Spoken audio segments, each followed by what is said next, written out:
అది ఇవాళ నా దృష్టిలో ఏదో డైవర్షన్కు అని అనుకోకుండా దానికి పలుకుబడి ఉన్నంత మాత్రాన తప్పించుకోలేరు అనే ఒక సంకేతం ఇవ్వటము, ఆ పలుకుబడిని అడ్డం పెట్టుకొని వాళ్ళు చేస్తున్న ఆకృత్యాలను తొలగించటము.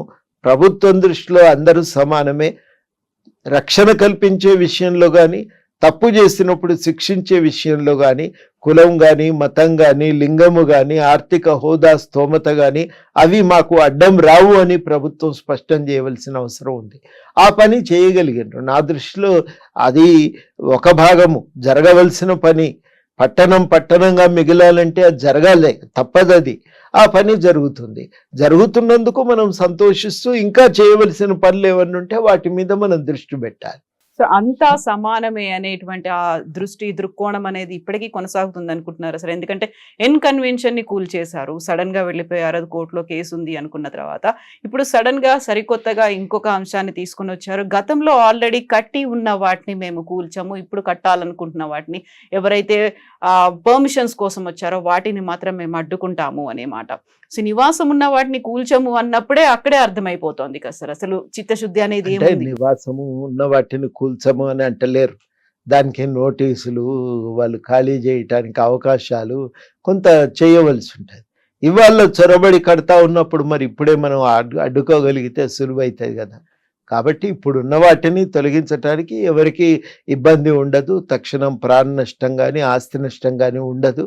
కాబట్టి ఇప్పుడు కడుతున్న వాటిని తొలగిస్తున్నారు. మరి మిగతా వాటిని వదిలేస్తారా అంటే వదిలేస్తామని ఏమనలే, వాళ్ళకు నోటీసులు అయితే పోతూనే ఉన్నాయి, వివరణ అడుగుతున్నారు. ఆ విషయంలో ఒక స్పష్టత ఏర్పడ్డ తర్వాత ఖాళీ చేయించి అట్లాంటి ఇళ్లను కూడా కూలగొడతామనేది చెప్తున్నారు. సో ఇక్కడ రాజకీయాలు అనేవి చూడము అనుకున్నప్పుడు అసదుద్దీన్ ఓవైసీకి సంబంధించినటువంటి స్కూల్స్ కావచ్చు, అక్కడ ఉన్నటువంటి హాస్పిటల్స్, దాంట్లో ఎందుకు మెతక వైఖరి ఉంది అనే మాట. ఒకవేళ లేదని నేను అనుకుంటున్నా. కాలేజీల పిల్లలను ఖాళీ చేయించినాక ఇంకొక చోట వాళ్ళు వసతి ఏర్పాటు చేసుకున్నాక తీసేస్తామని అన్నారు, పిల్లలకు నష్టం జరగకూడదనే ఆలోచనతో. అట్లా ఆగినరనే నేను అనుకుంటున్నా. ఒకవేళ అది కాదు, రాజకీయ ఒత్తిళ్ళకే లొంగినరు అనుకుంటే తప్పకుండా తప్పే అని అంట. దానికేమో మళ్ళీ మనల్ని మనం మభ్యపెట్టుకోవాల్సిన అవసరం ఏం లేదు. అట్లా చేయకూడదనే అనుకుంటున్నా. చేస్తలేరు అనేదే నాకు అర్థమైనటువంటి వాస్తవము. భవిష్యత్తులో జరిగితే తప్పకుండా ఆ విషయం కూడా మేము ప్రభుత్వంతో మాట్లాడతాం. సో ఇప్పటికి ఉన్నటువంటి ఈ సమస్యలకు తోడు సరికొత్తగా వచ్చినటువంటి హైకోర్టు చెప్పినటువంటి మాట ఫిరాయింపులకు సంబంధించి 4 వారాల్లో ఒక డెసిషన్ తీసుకోవాలి అనుకున్నప్పుడు డెసిషన్ అనేది తీసుకుంటుందా? ఎందుకంటే ఉప ఎన్నికలు రావు అనే మాట ఖచ్చితంగా కాంగ్రెస్ సర్కార్ చెప్తోంది, సీఎం రేవంత్ రెడ్డి కూడా అదే మాట చెప్తున్నారు. ఏం జరుగుతుందని మీరు అనుకుంటున్నారు సార్? చూడాలి మరి ఏం జరుగుతుంది అనేది. ఇప్పుడు హైకోర్టు ఏమన్నదంటే ఈ పని చేయవలసింది స్పీకర్ గారే, నిర్ణయం తీసుకోవలసింది వారే. కాబట్టి వారికి ఒక టైం బౌండ్, ఒక కాల పరిమితి కూడా విధించారు. 4 వారాల్లో ఒక నిర్ణయం చెప్పండి అని. కాబట్టి 4 వారాల్లో విచారణ ప్రారంభించాలి. ఏం జరుగుతుందో చూద్దాం ఇక దాని తర్వాత. సో ఇప్పుడు జరుగుతున్నటువంటి లేటెస్ట్ పరిణామాలు, అటు ఒకవైపు కౌశిక్ రెడ్డి, ఇటు అరికపుడి గాంధీ, ఈ ఇద్దరి మధ్యలో గొడవకి కారణం ఏంటనుకుంటున్నారు? వెనకాల ఉందా ఎవరు? ఏం రాజకీయాలో ఏమో ఎవరికి అర్థమైతలేవు. నిజంగా కూడా దాంట్లో వివరం ఏందనేది ఎవరికి అర్థం కావటం లేదు. నేను అనుకోవటం ఏంటంటే ఎక్కడో ఒక దగ్గర రాజకీయాలను నడపవలసింది ఇట్లా కాదు. కొంత ఉన్నతమైన విలువలు ఉండాలి, ఒక పట్టింపు ఉండాలి. నేను చేర్పించుకుంటే తప్పు లేదు, పక్క పార్టీ వాళ్ళు చేర్పించుకుంటే నాకు అభ్యంతరం అని అంటే అది పొరపాటు. అది ఆ పార్టీలో ఒకే విలువలను అన్ని సందర్భాల్లో అధికారంలో ఉన్నా లేకపోయినా ఒకే రకమైన విలువల ప్రాతిపదికన పనిచేయాలి, నడుచుకోవాలి. కాబట్టి ఈ విషయాల్లో నేను అనుకోవటం, నాకు ఇది జరుగుతున్నదంతా కూడా ఏదో ఇది ఒక తంతులాగా, ఒక డ్రామాలాగా మాత్రమే నాకు కనబడతా ఉంది. కాకపోతే ఒకటి చాలా స్పష్టమైందంటే టిఆర్ఎస్ తాను పెంపొందించినటువంటి ఒక ఊబిలో, తాను తయారు చేసినటువంటి ఒక ఉచ్చులో తానే చిక్కుకుందని చెప్పి నేను అనుకుంటున్నా. ఇవాళ జరిగిన ఒక రాజకీయాలను ఒక వ్యాపారంగా మార్చటంలో టిఆర్ఎస్ పాత్ర చాలా కీలకమైంది. వ్యాపారంగా మార్చింది. నువ్వు నాతో రా, కాంట్రాక్ట్లు ఇస్తా, వ్యాపారం చేసుకో, నాతో ఉండు అని చాలామంది పార్టీల ఎమ్మెల్యేలను నాయకులను తమ పార్టీలోకి తెచ్చుకున్నారు. అదేవిధంగా వాళ్లకు ప్రోత్సాహం కూడా వాళ్ళ వ్యాపారాల కోసం సహాయం చేశారు. రాజకీయం అంటే అంతిమంగా మీ సొంత వ్యాపారాలు కావు. సొంత వ్యాపారాలు ఎవరు చేసుకోవద్దనంటలేరు, దానికి ఎవరు అడ్డం పడతలేరు. మీరు గెలిచింది ప్రజలకు సేవ చేసే ఆలోచనతోనే ప్రజలు మిమ్మల్ని ఎన్నుకున్నారు, గెలిపించారు. కానీ ఇవాళ జరుగుతున్నది ఏంది, మీరు దాన్ని ఒక వ్యాపారంగా మార్చటంతో ఏమి లాభమైతే ఉంటాము, లేకపోతే ఇంకో దిక్కుపోతాం అనేది ప్రజల్లో ఒక అభిప్రాయం, నాయకుల్లో ఒక అభిప్రాయం బలపడిపోయింది. ఈయన పిలిచిండు, వ్యాపారాలు రాజకీయాలు వచ్చిండు, ఇంకొక చోటికి పోతే లాభం అనుకుంటే అటు పోదామనే ఆలోచనతోనే ఇవాళ నాయకులు ఉన్నారు. ఇట్లాంటి స్థితిని మీరే కదా, కాంగ్రెస్ టీఆర్ఎస్ఏ కదా తీసుకొచ్చి పెట్టింది. కాబట్టి వాళ్ళ తాను సృష్టించినటువంటి పరిణామాల్లో తానే చిక్కుకున్నది. ఆ పరిణామాలను తాను ఇలా సరిచేయను లేక దానికి నుంచి ఒక మార్గాన్ని చూయించి ప్రజలను ముందుకు నడిపే శక్తి కూడా ఇవాళ బీఆర్ఎస్ పూర్తిగా కోల్పోయింది. అది వాళ్ళకు ఉన్నటువంటి ఒక బలహీనత, వాళ్ళు సృష్టించుకున్నదే ఇది. ఈ సృష్టించుకున్నటువంటి బలహీనత నుంచి మరి వాళ్ళు ఎట్లా బయటపడతారు, అది వాళ్ళ ముందున్నటువంటి ఒక సవాల్. ఈ రాజకీయాలను ఇట్లా నడపటానికి వీల్లేదు. ప్రజల కోసం, ప్రజల అవసరాలు తీర్చడం కోసం రాజకీయాలు నడవాలి. గాంధీ గారు ఆలోచనతోనే రాజకీయాల్లో నిలబడ్డారు. నువ్వు సత్యముని గ్రహించిన దానికోసం గట్టిగా కట్టుబడి దానికోసమే బతుకు. ఎన్ని ఇబ్బందులు ఎదురైనా భారతదేశం మీద బ్రిటిష్ పాలకుల పెత్తనం అనేది అవాంఛనీయమని గట్టిగా నమ్మితే దానికి వ్యతిరేకంగా నిలబడు. ఎన్ని లాఠీలు దెబ్బలు పడ్డా, ఎన్ని నష్టాలు వచ్చినా నిలబడు. ఈ దేశ విముక్తి కోసం కొట్లాడు అని చెప్పి వాళ్ళు నిర్ణయించుకున్నారు. ఒక చిత్తశుద్ధితో పనిచేసారు. ఇవాళ ఏం లేదు, ఒకటే ఆలోచన, మన ప్రయోజనాలు, ఆర్థిక ప్రయోజనాలను కాపాడుకోవాలి, పెంచుకోవాలి, దానికోసం అధికారాన్ని వాడుకోవాలి. ఈ రాజకీయాలను మీరు తీసుకొచ్చినాక ఇక రాజకీయాల్లో స్థిరత్వం ఎక్కడ ఉంటుందండి?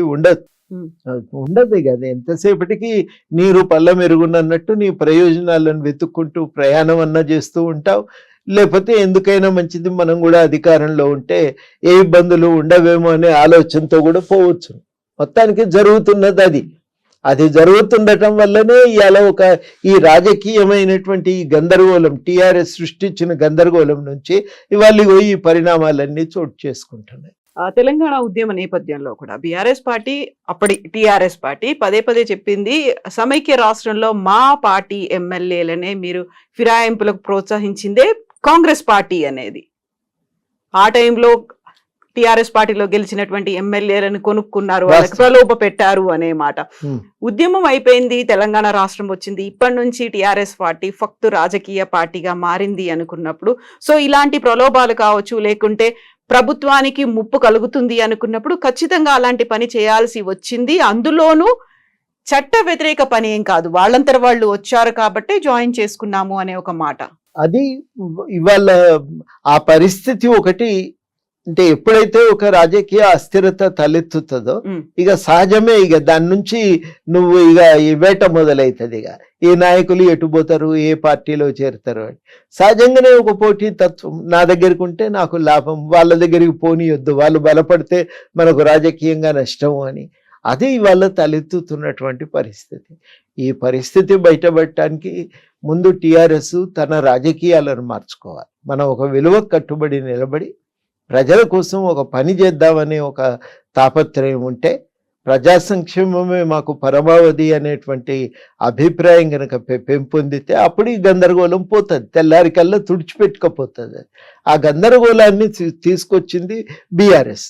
తాను ఏ గందరగోళం వల్ల లాభపడవచ్చు అని ఆశపడ్డదో అదే గందరగోళం గుదిబండగా తయారైంది. ఆ రకమైన వాతావరణ కల్పన అది వాళ్ళకే ఇవాళ సమస్యలను తీసుకొస్తున్నదని చెప్పి నేను భావిస్తూ ఉన్నాను. కాబట్టి ఇట్లాంటి పరిణామాలను మార్చుకోవాలి. రాజకీయాల్లో ఈ విలువలుతో కూడిన రాజకీయాల కోసం ప్రతి పార్టీ కూడా బతకాలి. మేము అదే నమ్ముకొని ఉన్నాం, అదే రకమైన పద్ధతుల్లో ఆలోచిస్తున్నాం, అదే రకమైన ఆలోచనతో కూడా ఇప్పుడు నిలబడటానికి, పనిచేయటానికి ప్రయత్నం చేస్తున్నాం. అయితే గతంలో సీఎం రేవంత్ రెడ్డి సీఎం అయినటువంటి కొత్తలోనే ఒక మాట చెప్పారు. ఆ ఇంటి కాకి ఇంటి మీద వాళ్తే కాల్చేస్తాము అన్న తర్వాత 10 మంది బీఆర్ఎస్ ఎమ్మెల్యేలను ఎలా చేర్చుకున్నారు, పార్టీ మారేలా ఎందుకని ప్రోత్సహించారు అనే మాట. వాళ్ళు ఇంకొక పార్టీలోకి పోతే అది వాళ్ళ మీమాంస. ఇలా పరిస్థితి ఏమైందంటే టిఆర్ఎస్ ఆ రోజు మలుపుకున్న రోజు సందర్భం వేరు, ఎవరెక్కడికి పోయే ఆలోచనలు లేరు. కానీ అప్పుడు అందరినీ ఒత్తిడి పెట్టి ప్రలోభాలకు గురి చేసి గుంజుకున్నది. ఇవాళ ఏమవుతున్నదంటే నిలుపుకునే పరిస్థితిలో లేకుండా పోయింది టిఆర్ఎస్. ఈ వ్యాక్యూమ్ లో ఈ పరిస్థితుల్లో ఎమ్మెల్యేలు అటు ఇటు దేవులాడుకుంటున్నారు అవసరాల కోసం. ఇక ఆ సందర్భంలో ఉన్నాం మనం. ఆ సందర్భంలో తలెత్తిన పోటీ తత్వం నుంచే ఒకరిని కాదని ఒకరు పార్టీలు ఈ ఎమ్మెల్యేలను తమ వైపు తిప్పుకునే ప్రయత్నం చేస్తున్నాయి. అది జరుగుతున్నటువంటి వాస్తవం. సో ఇలాంటి పరిస్థితుల్లోనే అంటే మ్యాజిక్ ఫిగర్ అనేది ఉంది ప్రభుత్వానికి, ఎలాంటి ఢోకా లేదు, పక్క పార్టీ వాళ్ళని తీసుకోవాల్సినటువంటి అవసరం ఏముంది అని. సో ఈ మాట మీరు ఎప్పుడైనా రేవంత్ రెడ్డి గారికి చెప్పారా? దాదాపు అందరం కూడా చెప్పినాం, కానీ వాళ్ళు అంటున్న మాట కూడా నేను ఇంతసేపు మీకు వివరించిన. ఈ పోటీ తత్వంలో అది ఏమైతుంది, అది ఒకటి పోతున్నది అన్నప్పుడు, ఒక శక్తి ఒక పార్టీని వీడిపోతున్నది అన్నప్పుడు అది మనతో అయినా ఉండాలి. ప్రత్యర్థికి పోతే అది పార్టీకి నష్టమే కదా, అది ఇంకొక పెద్ద కుంపటిని సృష్టించుకున్నట్టు అవుతుంది. అందుకని వాళ్ళ ప్రయత్నాలు వాళ్ళు చేస్తున్నారు. ఒరిజినల్గా అందరం చెప్పిందే ఇప్పటికి కూడా నేను చెప్తున్నవి, ఈ రకమైన రాజకీయాలు మంచిది కాదు, ఈ రకమైన రాజకీయాలను ప్రోత్సహించకూడదు. అది మరింత రాజకీయాన్ని ఉండేటువంటి విలువ పడిపోతుంది, దిగజారిపోతుంది, రాజకీయాలు దిగజారిపోతాయి. ఇది నా దృష్టిలో మంచి పరిణామం కాదు, అది నేను విస్పష్టంగా ప్రకటిస్తున్నా. కానీ టిఆర్ఎస్ తెచ్చిపెట్టిన ఒక కుంపటి ఇది. ఈ కుంపటిని ఎవరు ఎట్లా దాన్ని జాగ్రత్త పడతారు, మార్పుకు వేపుకు దీన్ని నెడతారు అనేదే ఇవాళ మనందరి ముందు ఉన్న కీలక ప్రశ్న. బహుశా ఆ పాత్ర నేను కోరుకునేదైతే కాంగ్రెస్ ఆ పాత్రని సీరియస్ గా నిర్వర్తించాలి. కుంపటిని రాజేస్తోంది కూడా, ఇప్పుడు దాన్ని కంటిన్యూ అయ్యేలా చేస్తోంది కూడా సీఎం రేవంత్ రెడ్డి అనుకోవచ్చు అంటారా? ఆయనే అట్లా మనం అనటానికి ఆయన చేతిలో లేదు కదా, జరుగుతున్న పరిణామాలన్నీ బీఆర్ఎస్ లో. కాబట్టి ఘర్షణ మూలం అక్కడ. సో ఇప్పుడు ఎందుకు సార్ సరికొత్తగా 10 ఏళ్ళు గడిచిన తర్వాత నేను అసలు సిసలు తెలంగాణవాదిని, మీరు ఇక్కడ బతుకు తెరువు కోసం వచ్చినటువంటి ఆంధ్రావాది అనేటువంటి ఒక మాట వినిపించింది. 10 ఏళ్ల తర్వాత ఇప్పుడు కాంగ్రెస్ సర్కార్ వచ్చిన తర్వాత గతంలో ఉన్నటువంటి శక్తులన్నీ ఏకమవుతున్నాయి, తెలంగాణ వ్యతిరేక శక్తులు అనే మాట ఎందుకంత బలంగా వినిపిస్తోంది సార్? ఇది ఈ వాడుతున్న పదజాలము, జరుగుతున్న పరిణామాలు నా దృష్టిలో మంచివి కావని ఎందుకంటున్నానంటే, నేను 2 మాటలు చెప్పాలి. మేము తెలంగాణ ఏర్పడు కోసం కొట్లాడుతున్న రోజుల్లో చాలా పార్టీలు మాకు ఢిల్లీలో చాలామంది నాయకులు మద్దతు ఇచ్చారు. అందరు కూడా తెలంగాణ రాష్ట్రం సిద్ధించిన తర్వాత వాళ్ళని కలిసి కృతజ్ఞతలు తెలియజేసినప్పుడు వాళ్ళు మాతో సూటిగా ఒకటే మాట కోరిండ్రు, ఎట్టి పరిస్థితుల్లో కూడా విభిన్న ప్రాంతాల ప్రజల మధ్య ఘర్షణ చెలరేగకూడదు, మంచిది కాదు అది, మీరు మాకు మాట ఇవ్వాలి అని కూడా అన్నారు కొంతమంది నాయకులు, రాజ్నాథ్ సింగ్ లాంటి వాళ్ళు.